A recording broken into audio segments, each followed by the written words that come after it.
Up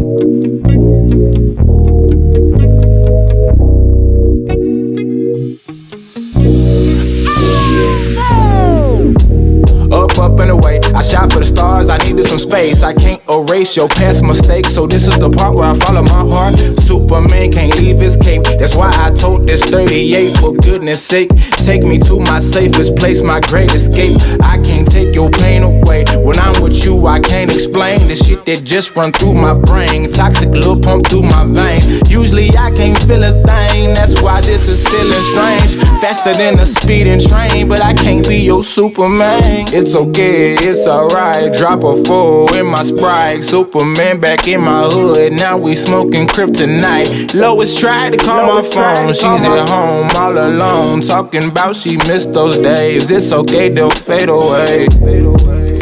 What is up, everybody? This is episode 8 of the Mickey Mania podcast.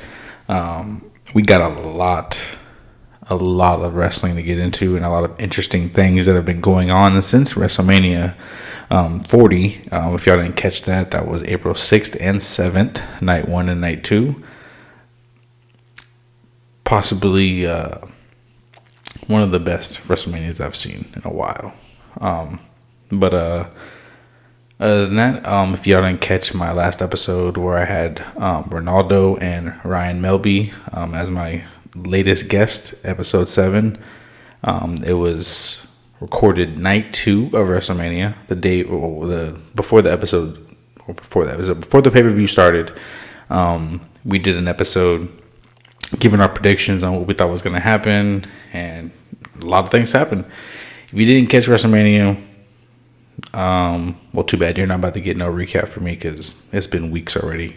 You could have went and watched it your damn self on Peacock. So, or go to YouTube.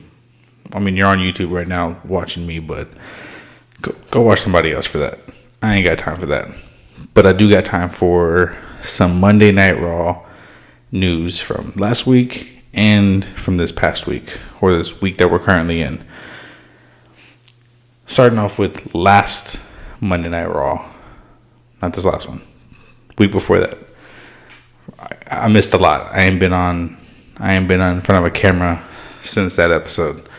So, starting off with the first week of Raw, we're going to talk about Rock and Cody. The seed of that rivalry has been planted. Not sure when it's going to happen. I'd assume SummerSlam. But, knowing The Rock, knowing his schedule, you never know. It can be all over the place. And before I go any further, yes, I'm wearing Rock merchandise.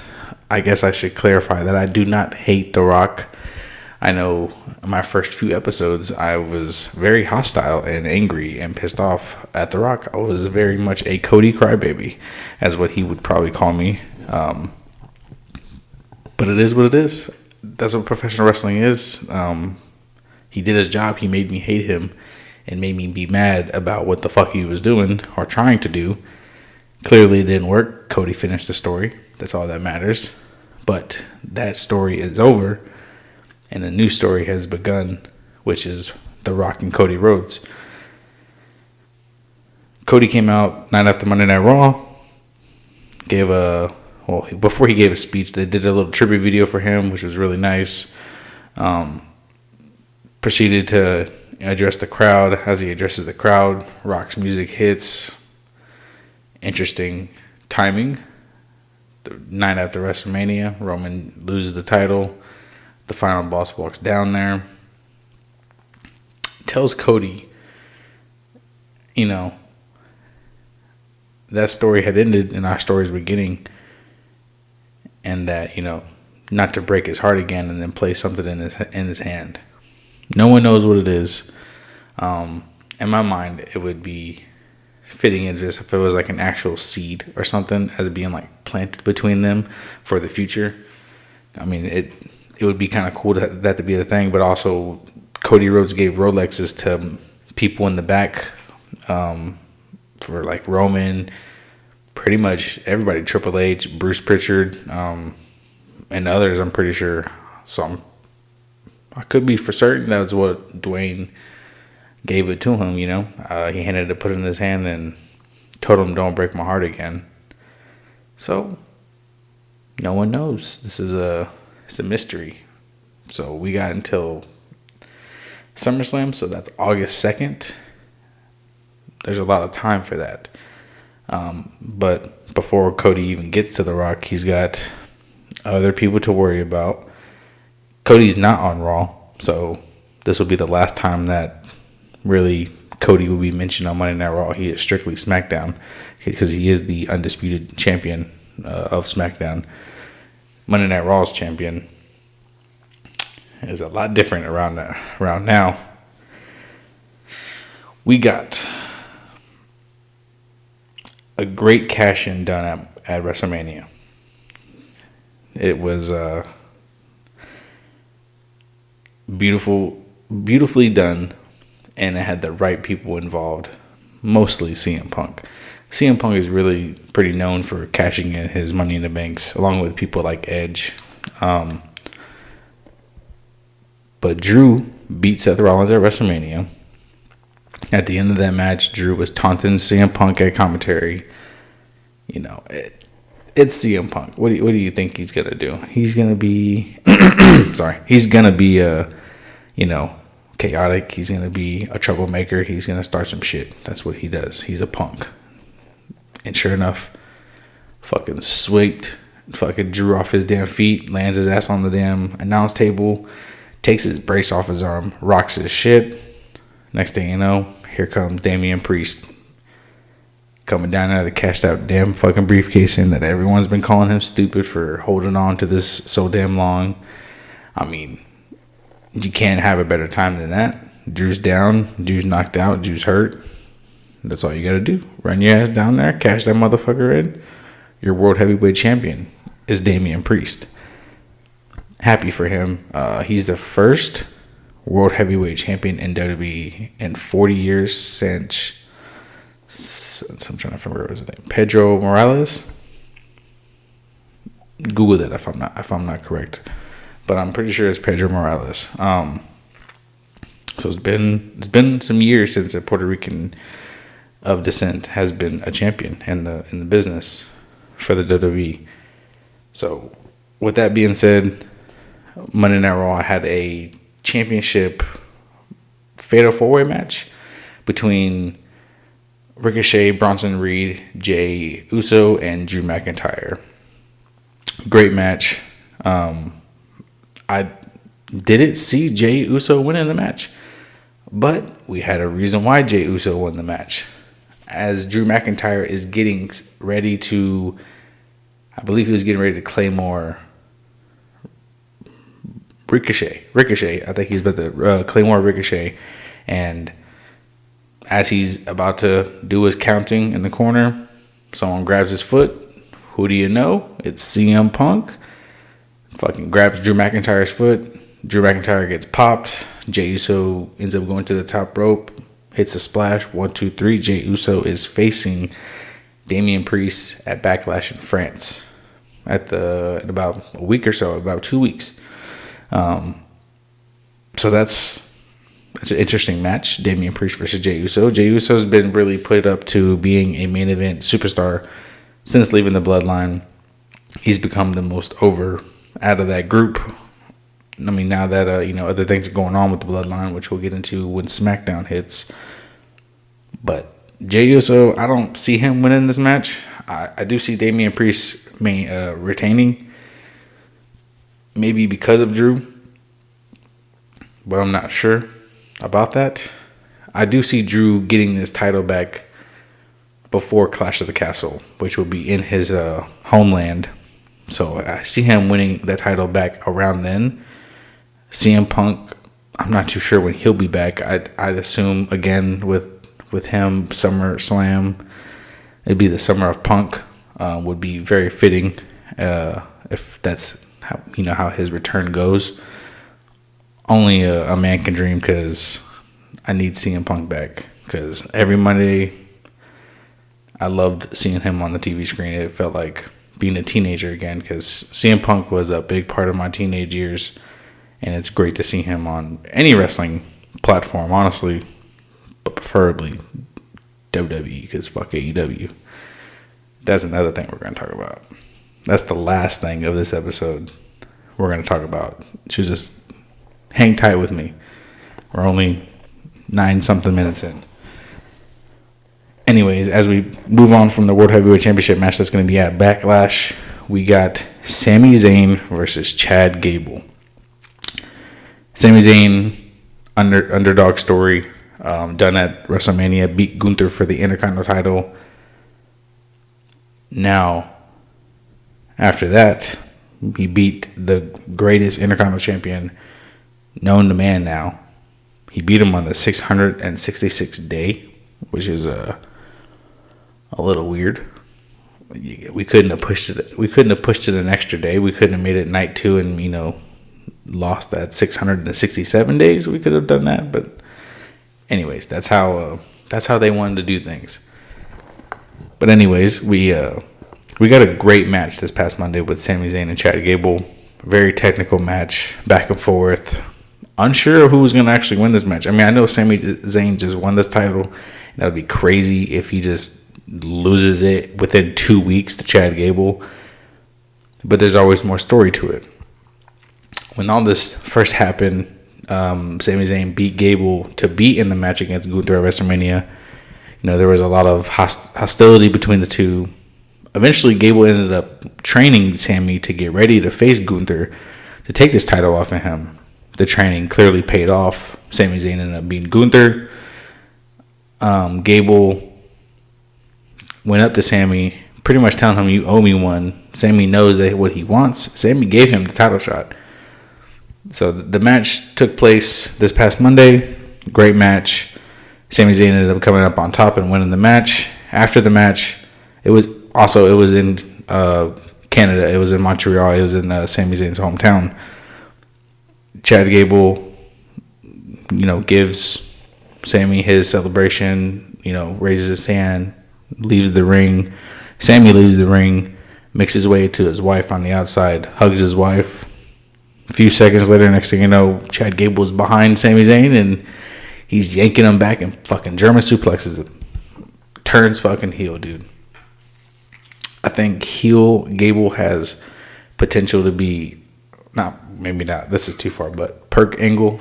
Most of you know who Perk Angle is and seen that version of Kurt Angle. I don't know if we'll get that version out of Chad Gable, but I'm praying that we get this vicious, dangerous version of Chad Gable. And he has a perfect opponent in Sami Zayn to pull this off. So hopefully, Chad Gable can get some great work in with this. And then, speaking of other championships, we're moving on to a vacated women's championship, which I am pretty fucking pissed about. But in the world of professional wrestling, anything can happen. And sure enough, Rhea Ripley has been injured and had to vacate the championship. It all happened during a segment with Liv Morgan 2 weeks ago on Raw. Rhea was doing an interview backstage. A chair went flying out of nowhere and hit Rhea in the head slightly. It didn't really hit her too much in the head, mostly in the chest area. But that wasn't what injured her. The confirmation of the injury happened as she got thrown into the wall, shoulder first. And when she hit that wall, something in the arm we don't even know what the injury is. I don't even think they put out what the injury is. I think it's just been kind of low key what was going on, but they had her this past Monday come out and vacate the title. So now there's going to be some tournament for who's going to be winning that championship or getting the title shot. I'm assuming the title shot will take place at Backlash, which would help with, adding some match value to the card. It would be great if it was Rhea. It most likely would have been Rhea versus Liv for the world title. Now it's not, so who knows who's going to get this damn title. I'm hoping, and I'm pretty sure, it's going to be Liv Morgan that gets the title. Rhea comes back in a few months. It's a big pop. I just don't know if Liv can carry the company. They tried before with her, and it didn't work out. But Ronda Rousey was her opponent most of the time, so I'm going to give her the benefit of the doubt. It's not her fault. But yeah, Mommy's down, and I'm pretty fucking upset about it. I love seeing Rhea Ripley on my TV screen, and now she won't be on the TV screen for weeks and months, and that's depressing to me. Everyone knows I love Mommy, and you should too. Moving on before I get horny again. Disregard that. We have new tag team titles on Monday Night Raw, and new tag team champions, which is the Awesome Truth, R-Truth, and The Miz are your new Raw tag team champions. And this past Monday, they got new titles. They look good. They look 20, maybe 100 times better than the last titles we just had. The titles we had before were just all red leather and a silver belt, or silver, plates. The worst looking title. Very, very Vince McMahon idea. It's been years. It was worse before. They were like bronze and black straps. It looked like fucking pennies. It was atrocious. It was bad. And I'm so glad those are gone. I'm so glad these last two designs they had for the titles are fucking gone. It was so long overdue. The titles look great. I wish they would have maybe add a little more different detail to it. Maybe like more of the style of how the Raw Tag Team titles used to look back in 2003, from that time on. So that's not going to happen. Too bad. New titles. They look great, though. They look better than these last ones. I'm not going to bitch or complain anymore. So that's it for that. That's Monday Night Raw recap. Moving on to SmackDown. We've got some new things popping on SmackDown. And the new is with the Bloodline. Solo Sikoa has taken over the Bloodline. Roman Reigns lost to Cody Rhodes on Sunday, April 7th, and is no longer the undisputed champion. Roman disappears. We're not sure where he's at, what he'll be doing. Apparently he's in Hollywood making movies already, which he said he wasn't going to go to Hollywood. Now there he is. They all say that. Rock didn't say that. He knew what he was doing. Cena probably got sucked into it, and whoever else is going to get fucking sucked into Hollywood. I just pray they make it out, because it's weird over there. But anyways, with now Solo in charge, 2 weeks ago, Solo Sikoa, Jimmy Uso, and Paul Heyman all made their way to the ring. Solo decided to say losing has consequences, which is odd because he's been on a fucking 42 losing streak. He's lost 42 matches in a row. So if anyone deserves any kind of consequences, it's fucking Solo. But anyways, he says that to Jimmy. Jimmy lost to Jay at WrestleMania Night 1. And I mean, yeah, I get it. I see where he's coming from. He lost, especially to the rival of his own blood, his brother. Solo's also Jimmy's brother. If you didn't know this, they're all brothers, but Jimmy and Jay are twins. Just for people that are new to wrestling and new to this podcast. There you go. But as he's hugging Jimmy, he's like, "You're my brother." And then he pulls away. As he pulls away and backs away off of Jimmy, a black hooded person jumps in the ring and attacks Jimmy and beats the fuck out of him. And it ends up being Tama Tonga from New Japan, a free agent that has recently been signed to WWE. He is Haku's son. If you don't know who Haku is, mostly old listeners will probably know who that is. Younger ones, get to Google. I'm not going to explain it. You know what the fuck to do.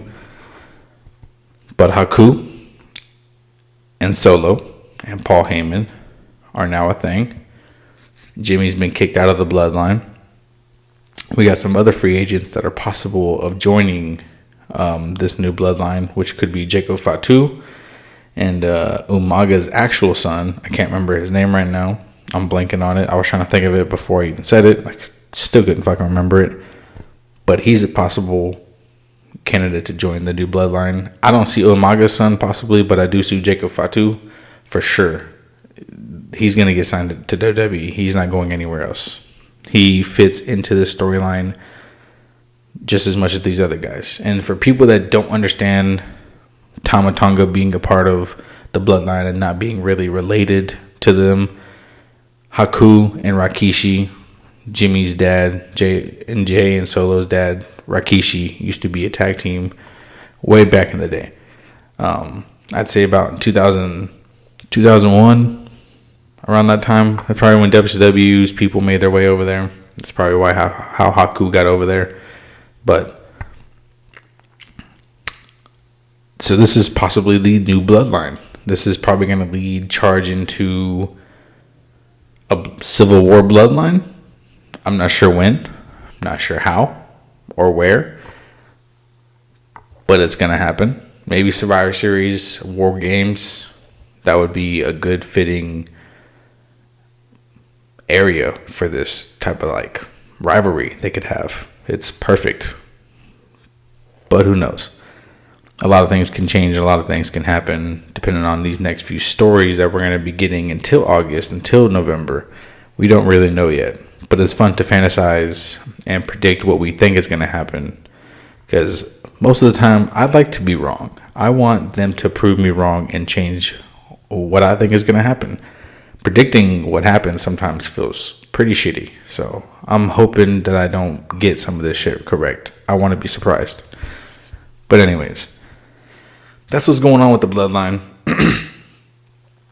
Not too much else to say about that. I'm sorry. Actually, I do have more to say about it. This past Friday, actually yesterday, Solo and Tonga were looking for Kevin Owens. Eventually, Solo and Paul Heyman made their way out to the ring. As Solo's cutting his promo, here comes Tonga just throwing fucking Kevin Owens out into the ramp. He's busted open. He's bloodied. We got blood back. We're back. We're fucking wrestling is, or WWE is back into this new era where we have fucking blood. That's what most of us have been wanting, and hopefully we can get some better type hardcore matches and shit like that too as well, and not very corny and the Vince style that we used to see all the time. So that's a good thing that's going to be going on from now on, especially once Raw goes to Netflix. I can imagine what the fuck they're going to do there. They've been cussing a lot too as well. I know that's not nothing new, but they've been cussing, saying some things that they ain't said on TV in years. It feels like 98 again sometimes, but that's about it for the bloodline though. We'll see how that goes next Friday. Not sure what else they got planned for that, but it's looking pretty interesting right now. Quick little talk about Carlito with the LWO. They had a tag team match that was supposed to be at WrestleMania. Dragon Lee was supposed to be part of the LWO match. He ended up getting attacked. They thought it was Santos Escobar, but it ended up not being Santos Escobar. And they're still trying to figure out who attacked Dragon Lee.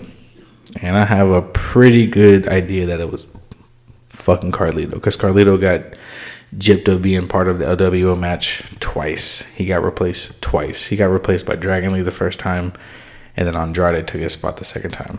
So he seems a little petty probably. So I'm pretty sure he's the one that attacked Dragon Lee. But I just wanted to throw that in there real quick, just in case it does happen. And you know I'm right. So moving forward, we ended up getting the winner of who will face Cody Rhodes at Backlash in France, and it is going to be AJ Styles. He beat LA Knight last night. WrestleMania rematch, actually. LA Knight ended up taking the first win at WrestleMania, and AJ Styles gets the most important win, which is to face Cody Rhodes for the WWE Undisputed Championship. Gotta say, we already know Cody's gonna win, but this match is gonna be really, really phenomenal. There's a lot of story to this, in a sense of Cody and AJ has never been a thing. They've never had a match, but AJ Styles has had a match with the Rhodes, and that is Dusty Rhodes back in TNA when AJ Styles was a young man. He's had a match with Dusty Rhodes. So there's some kind of story, there's some kind of background, there's some kind of, something that we can get behind that involves this build to this next match. Should be a good one. It should be a great match. I'm looking forward to it. This is Cody's first title defense on live television. Apparently he defended the title at a live event versus Shinsuke Nakamura. I don't know why they're running that bitch back again, but keep it on live events because I think Nakamura's done getting his title shots. It's over with. They've ruined it. Moving on to the main event of SmackDown. Naomi won a match against Tiffany Stratton last Friday in order to get a title shot against Bayley this past Friday. Bayley and Naomi were putting on a great match, and they made their way outside of the ring. Naomi ended up hitting Bayley off of the announce table, and Bayley was moving away from the announce table, and then out of nowhere, Tiffany Stratton just jumps the guardrail, fucking knocks them both out, fucks them both up, beats the shit out of both of Naomi and fucking Bayley, threw them in the ring, put them next to each other, laying side by side, got on the top rope and hit the prettiest moonsault you'll ever see in professional wrestling. She does it so perfectly. She's one of the best at doing it.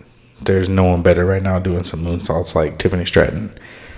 I'm not sure where they're going with this. If it might lead to a triple threat match between Bayley, Naomi, and Tiffany Stratton.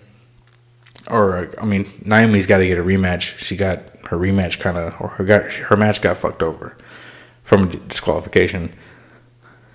Maybe they get a triple threat match at Backlash. Maybe not. I'm not too sure. But that's something we'll be looking forward to next Friday. And last but not least, as I mentioned, the Raw Tag Team Champions getting a new design. The SmackDown titles got a perfect design tonight. It was bittersweet seeing those other fucking titles go as well. It was fucking just great. Just like, get fucking rid of those damn things, dude. I'm so sick of seeing them. These new SmackDown titles are based off the old design that the SmackDown titles used to look like back in the Ruthless Aggression era. Those ones in the Ruthless Aggression era were kind of a hybrid of the ones even prior to that, as the tag team titles, which those are probably the best. Those are the best ones. The ones from the 90s all the way until about 2000. 2002, 2003.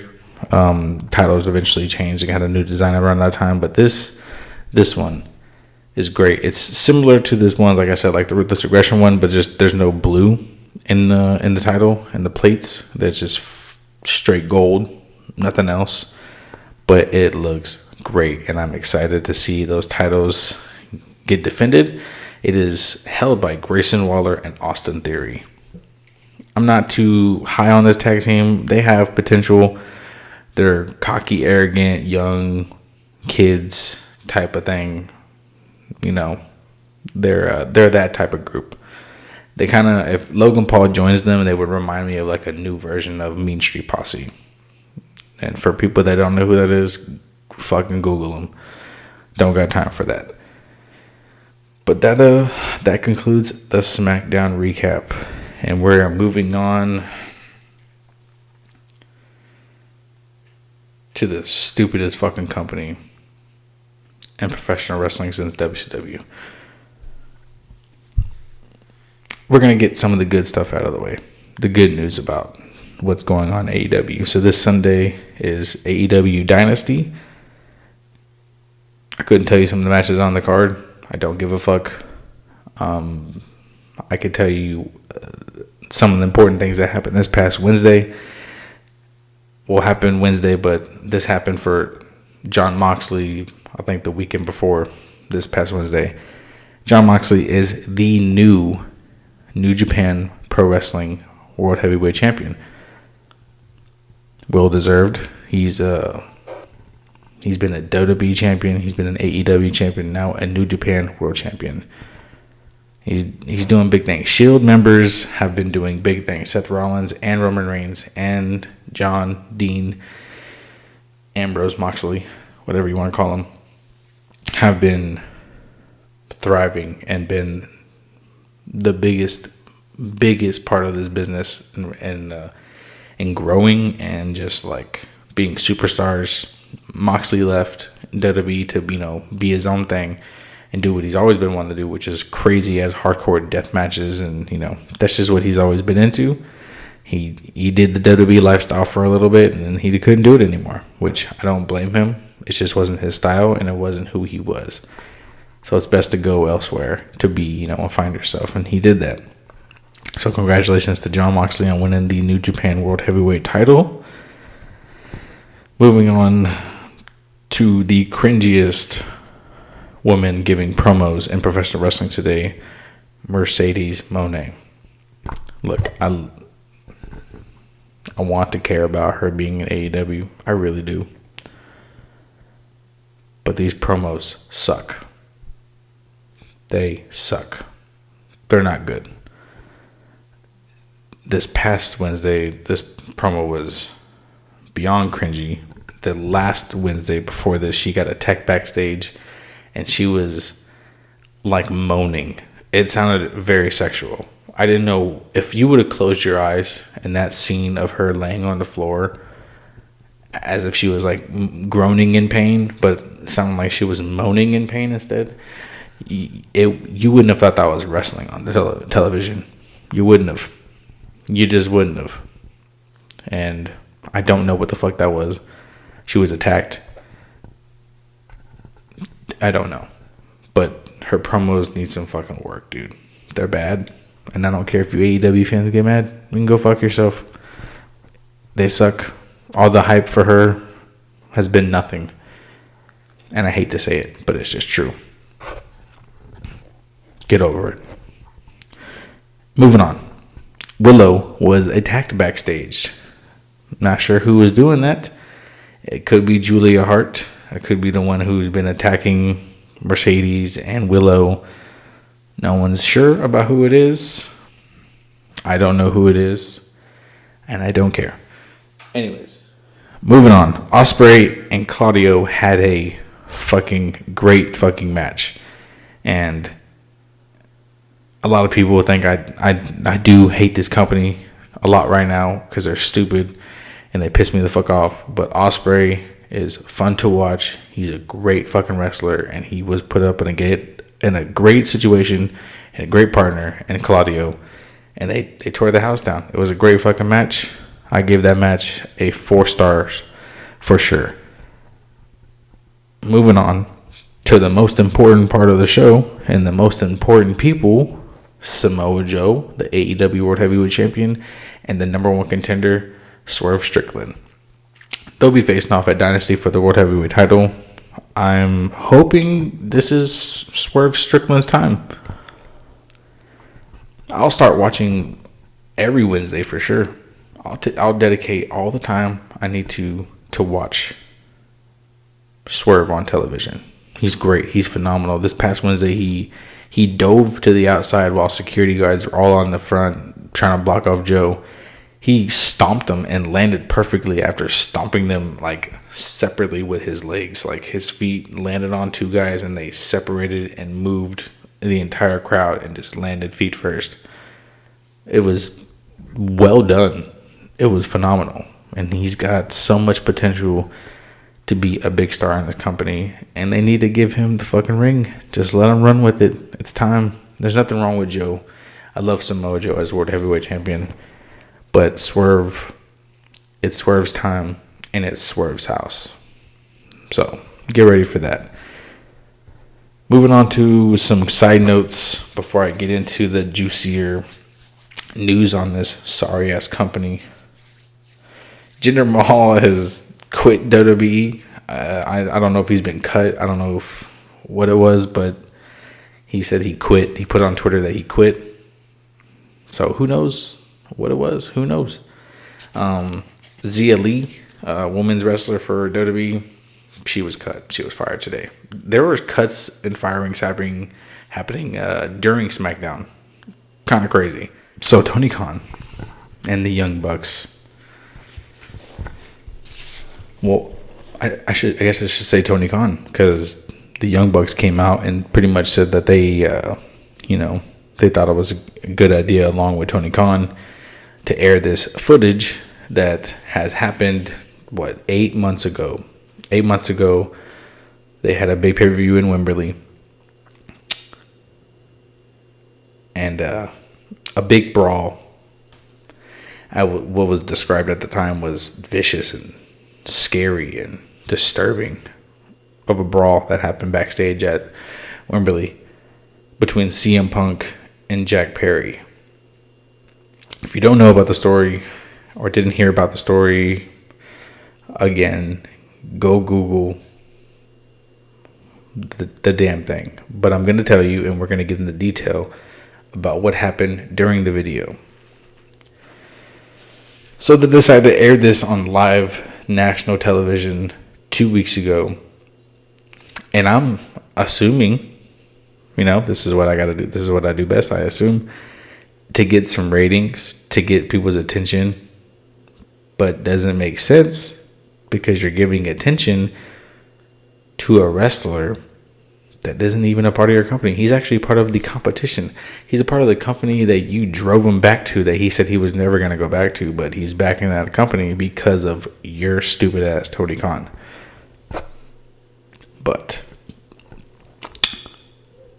as this footage gets aired, the crowd start chanting CM Punk. They all start chanting CM Punk.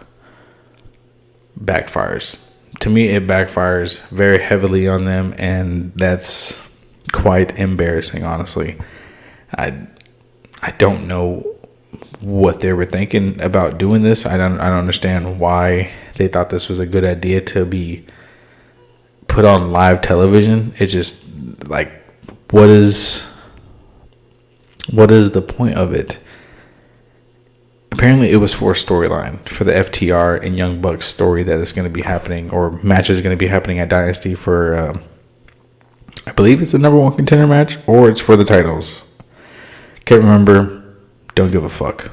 So, this is what the whole point of the video is supposed to be aired for. It's supposed to be for why the Young Bucks and FTR have beef right now. Why are they rivaling?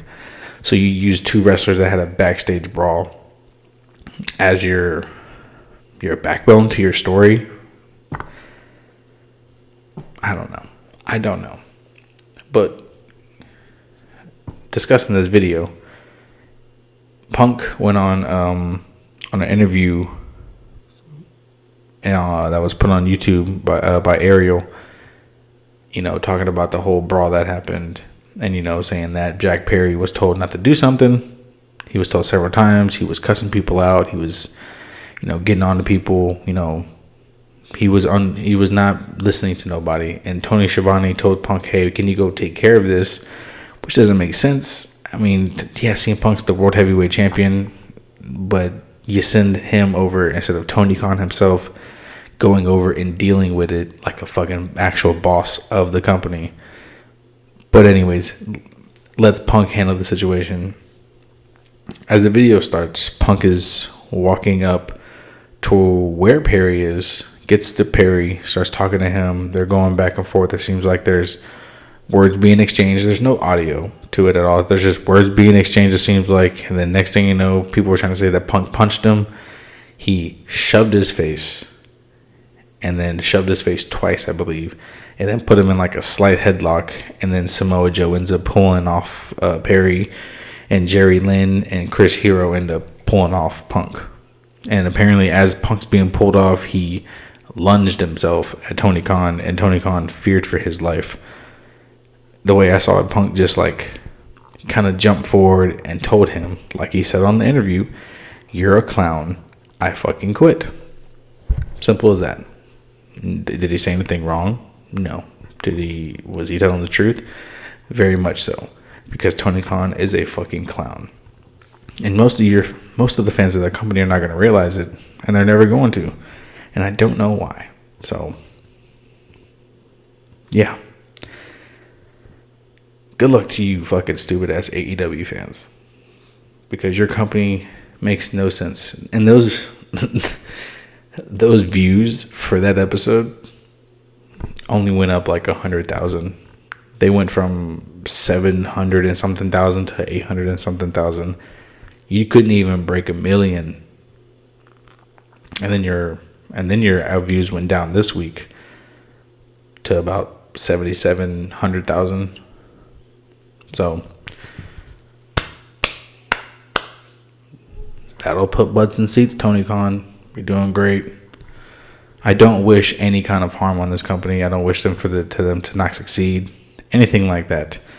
But with a guy like this in charge, it can go down under pretty fucking quickly if it's not taken care of properly.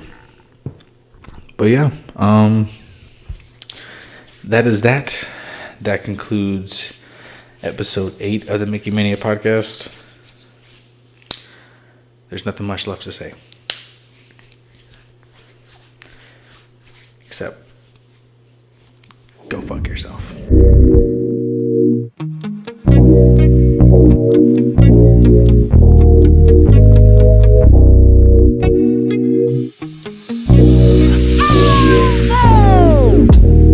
Up and away, I shot for the stars, I needed some space. I can't erase your past mistakes, so this is the part where I follow my heart. Superman can't leave his cape, that's why I told this 38.